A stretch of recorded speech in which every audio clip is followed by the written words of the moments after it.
When mountain biking first started, there was no such thing as dedicated riding kit. It was a pair of hiking boots, pair of jeans and a flannel shirt. Not exactly ideal. These days, mountain biking has so many different elements to it, and accordingly, there's a lot of different kit available to you. The downside is it can be quite daunting when it comes to picking what is right for you. Now, Shimano made the first ever pair of mountain bike pedals and shoes as a combo in 1990, so it seems pretty fitting to work with them to make this video, and we're going to break the process down for you so you can identify you as a rider, what you need from the shoe and what you need from a pedal. Simple as that.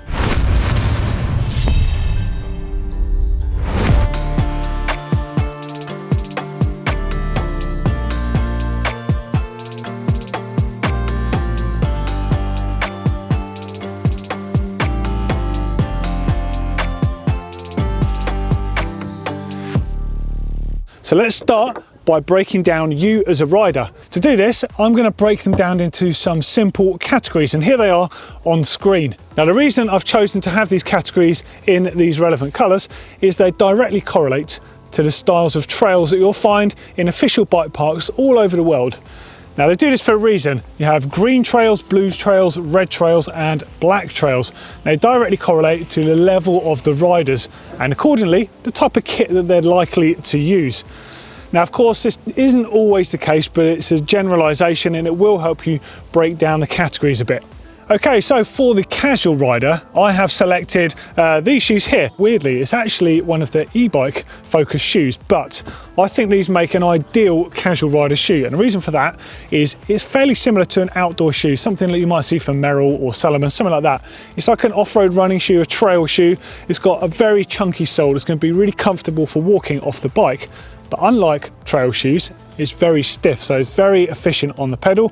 You're going to get a good power transfer. It's also got really good outdoor friendly laces and an upper that's going to be easy to keep clean. And because of the fact it's got padding on the inside that doesn't really soak up water too much, they're not going to smell after extended use. It's a really smart idea to have something like this for the casual user. This is the women's model. They also do it in men's, do it in various different colours, and it hooks up really well with a flat pedal. Now, this is the GR500. It's their more basic pedal in the Shimano range, but it's still a fully featured one. So it's got a very strong chromoly axle. It's got a nice big platform. Now, the screws on here, the grip on your shoes, you can adjust the height of these. They're quite non-threatening as they come, and you simply remove one of these washers here to give you more spike, as it were, to stick into the bottom of your shoe to change or tailor the traction. So they're a really good fully featured pedal. They're a bit heavier, but these genuinely are a fit and forget item. Great quality and a great combination there for the casual mountain biker. However, some riders start transitioning into the next category and want to consider clipping in which case you want to look at something like the ME1. Now, they do come in all black, they come in various other colours as well. This is the most simple clip-in shoe in the range. And the reason why this is a good idea is it costs less money. So you're not committing to something that's very expensive with lots of technical features. It's got a great sole on here, it's got studs on the front, it's got a nice deep cleat recess here. So that means when you have the cleat on here, it doesn't touch the ground, so you can still walk on them. Again, nice big lugs, so off the bike they're going to be nice and stable. You can adjust the fit with the hook and loop straps on here, and again, it's very easy to keep clean. A great budget shoe there. And you want to hook that up with a pedal like this. It's got a bit of support on the sides. As with all Shimano SPD pedals, you can adjust the tension on those jaws, so you can have them very, very loose, as it were, so it's very easy to clip in and easy to clip out. Also, at the beginner level, you want to be considering the types of cleats you use. Now, they do a multi-release cleat, which is fantastic for the first-time user because it means you can release from the pedal in various different directions. Super easy. Now, trail-based shoes kind of break into three different sub-categories. Now, you've got the typical trail-focused shoes. They look a little bit like a trail running shoe or an off-road trail walking shoe, and have got very similar features, although they're more specific to cycling. The sole on them will be quite a soft rubber compound. On this one, it's got a cleat recess under this little plate here, so you could actually start on flat pedals on this if you wanted to, but really the focus is clipping in. It's all about the efficiency. The upper on here has a fast lace system, just like you would see in the outdoor world on trail walking shoes and hiking boots. Really good system for cranking them up tight. You've got a retaining strap as well. The upper is nice and lightweight on it, whilst the padding is going to be comfortable. It's still going to hold hold on to water too much. Now you notice it's got big ventilated panels here on this version here, so this is the MT5. The reason for the ventilated panels is firstly to give your feet some cooling on warmer conditions, but also mountain biking does involve riding in moisture a lot of the time, and this actually helps the moisture get out of the shoe. It's a good feature to look for. However, if moisture is not your thing, you might want to consider something like the Gore-Tex version on the MT7. Now again, this one has a slightly different retention system. This is one hop up in the range. This one has a BOA system on here with the cords, so you can really tune the fit of the shoe. And it's got Gore-Tex membrane inside the upper of it, so it's going to really keep moisture at bay, certainly for a lot longer than a regular shoe. This is perhaps more suitable for someone who rides 3/4 season, venturing into winter a bit, not too afraid to get out on the hills and splashing around. The sole is very similar. It's a trail focused sole on here, so again, really good off the bike. If you're a bit more of an aggressive rider and you're the one that ventures more onto the red trails, then it's this sort of thing you want to be looking at. Now again, this one is one step up in the range. The sole is much more aggressive. It's a dual compound sole from Michelin. This really can enable you to scramble up anything you need to off the bike whilst carrying your bike or pushing your bike. And again, it's got a BOA system and a retaining strap on the front of the shoe. More ventilation, it's got more support and more protection around that ankle box there, and the same on the toe box. It's quite an aggressive shoe. But if you like to ride in foul winter conditions, be that cold, icy, or just wet like we have here in Europe, then this is going to be a bit more up your street. It's got a Gore-Tex membrane as part of it. It's got a storm flap on here, and underneath this you can see it's got a quick lace system, and it's got a neoprene cuff on the top. It's a very protective toe box on the front here, same with the heel box, and again it's got the twin compound Michelin sole, a very aggressive shoe. Now this is suitable really for a lot of different levels of rider, but it's a very expensive product. I've chosen to put this in the trail category because it tends to be the enthusiasts that really get out there and ride in all weather. Now I'm actually going to put some of the AMs and the GRs, which stands for gravity and all mountain, in this category because they suit it on a price point, and they also give you some great features that you don't get from the regular trail options. Now the AM range, basically this is feeling a bit more like a skate shoe, except you've got the cleat recess, so you're going to be able to use this with your clipless pedals. It's got more of a casual look, so this is going to be great for your daily rider, perhaps if you ride to work and you don't want to look too much like a cyclist. This is a great option. It looks really good with a pair of jeans, but also it offers a great feel on the pedal, something you don't necessarily get with the higher performance, more stiffer sole options. These are about transferring power, these are about the feel on the bike, so it does bring you down to 2 stars a rider. And some might say for the ultimate feel on the bike, you'd be looking for a flat pedal. Now flat pedal shoes in the Shimano range tend to be in the gravity range, the GR range. They do male and female specific, they're very similar to the AMs. Nice soft rubber compound sole on them, nice lugs front and rear, so they're good off the bike as well, but a much softer sole on them, so they're not going to be amazing for those mile munchers out there. You can't beat the efficiency of a stiffer shoe. However, they're really comfortable. The rubber compound sticks to pedals like a leech, and they give you great feel on the bike. Flat pedals are your thing. The GR range is something you want to look into, and these 2 models, the 5 and the 5 women's, are fantastic at a great price point. Now for flats, we've shown you there are basically 2 shoes in this category, and there's going to be 2 correlating styles of pedal. You've got the cheaper GR500, it's still a fully featured pedal, absolutely bargain. It's a really good solid performer. But if you want something a little lighter, sheds mud a little better, a little bit more traction and smoother bearings that are going to last that bit longer, the XT is going to be what you're looking at. Now the thing with the XT, it also has 2 different pedal sizes available to you. After all, why would you have a massive pedal if you've got small feet, and vice versa? You've got to pick what works for you. That's a feature exclusive to the XT and the Shimano range. You won't get that on that more cheaper GR500, and it is a point that you do have to pay for. However, it does make a significant difference when you ride, so definitely something to take into consideration. And when it comes to the clipless pedals, I've gone for these 2 options, the PD530 Trail and the XT. Now visually at a glance they look very similar. They've both got the twin-sided clipless retention system known as the SPD. That stands for Shimano Pedaling Dynamics. It's a system developed by Shimano in 1990. It's pretty much never changed. They've just refined it over the years. They got it right the first time round. The cool thing about this, it's got adjustable tension on the pedals here. Now the PD 530 is a bit of a bargain by all accounts. It is quite a bit heavier than the XT, but it works exactly the same. If you haven't got a big budget, this is the pedal to go for. You can service it, you can take the axle out. It's got a conventional chromoly axle in here. It works really well. It just needs a bit of annual maintenance and that will keep on trucking.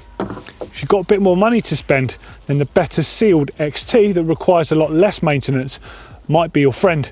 It's got the same style pedal. It's slightly thinner, and the effect of that you have is, imagine walking in bare feet versus walking in a pair of Cuban heels. The Cuban heels, you're going to feel a bit top heavy, a bit wobbly. The bare feet, you're absolutely planted. That is the effect you have. The thinner a pedal can be, within reason, the better feel you have, and that is what the XT gives. XC riders are next. Now I've put this in the same category as trail riders because XC riders generally are going to be very serious, only that they probably ride more frequently and probably at a higher intensity too.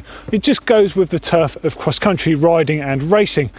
Now the properties that a cross-country rider and racer will be looking for is lightweight, no nonsense and maximum power transfer. To get that, you're going to need a very lightweight shoe, something that's got a minimal toe box, a minimal upper, some sort of retention system, a buckle, or in this case a boa system, and it's going to have a very light and stiff sole. This one actually has a twin compound rubber sole from Michelin on it, and it's got a stiffness rating of 7, so that's a very stiff shoe indeed. Upward to that though, you have the full racing spec. So this has got a carbon sole on this. This is something you see from the road world. It's about as stiff as you can possibly get. This isn't the sort of shoe you're going to want if you're going to go and hike up Ben Nevis, that's for sure. It's not an all mountain or a trail shoe. But for an XC race, it's basically an off-road sprint. So of course, the fully featured S-Fire is going to be the shoe for the wannabe pro, someone who's going to ride very seriously and want the maximum, but got to be fast to run a shoe that looks like this. This really is a pro spec bad boy of a shoe. Whereas the XC5s that come in male and female specific, they look a bit more trail friendly. You can probably get away with these on some trail bikes. Definitely the lighter end of trail bikes out there. Again, still a fully featured shoe. Great to use with any of the SPD offerings here. Now XC riders generally will always clip in. There's no reason for an XC rider or racer, unless you're Sam Hill of course, to run flat pedals. It's all about power transfer and efficiency, and it also enables you to have very small compact pedals. Now at the base level you've got the PD M540s here. Now this has pretty much been the SPD pedal from the beginning. It's a variant on that original one. Very simple chromoly axle on here, and it's got a retention system on both sides with adjustable tension. Nice and simple. It literally is just the mechanism. It locates on the shoe. Plain and simple. If you've got a bit more cash and you want something a bit lighter and a bit more durable, XT is the one. XT is the workhorse in the Shimano range. It always has been, and it probably always will be. A fantastic pedal here. But if that's still not enough for you, if you're on the racing snake out there and you like all the mod cons of a lighter pedal, then XTR or XT Racing, as it's known, is the one for you. Now this has a few more features tucked up its sleeve. Yet again, it's lighter, it's more mud shedding because the axle is actually thinner here on the body part, so you can actually push mud through that pedal. Actually enables you to clip in a lot easier in fouler conditions. It's actually got a lower stack on it as well, so again you're closer to the axle for improved stability. Also you have two different axle lengths here, so if you ride a road bike as well you can achieve a similar Q factor to that. So jumping off the two, again this is a high performance style of riding, the whole cross country aspect. It's really important to get your setup right, and that might be the pedal for you. Okay, now we're up to all mountain and enduro. Now whilst you will get some newer riders venturing into the great outdoors and hitting those aggressive runs at bike park trail centres, really the seasoned rider, this is the category for you. Now all mountain riders and enduro riders are not afraid of hitting black runs, downhill tracks, and accordingly they're going to want some serious equipment to go with that and reflect them as riders. Now at one end of the spectrum you're going to have the clip-in riders, all about the efficiency. Now the ME7 really, as far as a clip-in pedal goes, this is about as efficient as it gets, but it has the maximum amount of protection. exactly what's needed for all mountain and enduro racing. This is the sort of shoe you're going to be looking at. It's got very protective up on it, it's got very protective toe box, it's got a lace flap over the quick lace system you see on the inside here. Really good for making sure the shoe is cranked up tight to get the maximum power to your pedals. It's also got a buckle on here, and the buckle, even this, has been designed around the hard hitting rider. Buckles traditionally are based on the shoe.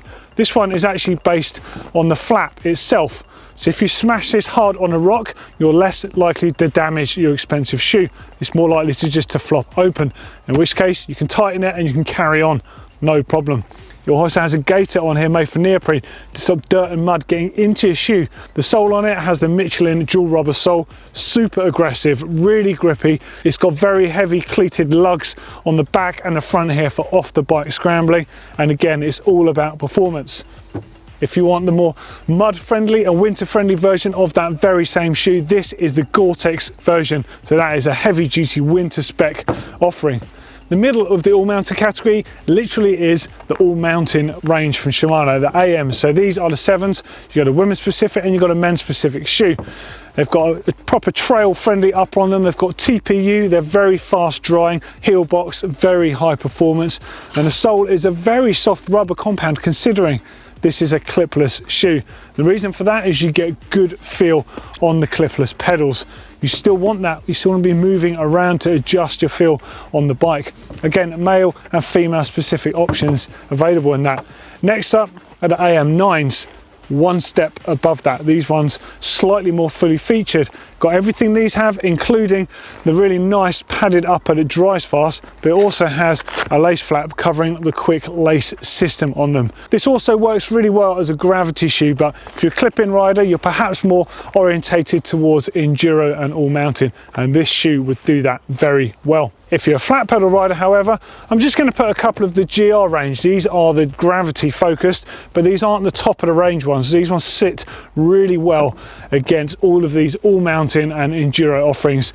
The 7's got slightly more features on them. They've got the same sort of system to stop the dirt getting in, like a dirt skirt as it were, as the ME7 shoe. It's a very serious shoe. And for combining with those GR flat shoes, the best pedal in the range really is the XT. As far as clip-in go, XT Workhorse or the XTR Racing version of that trail pedal.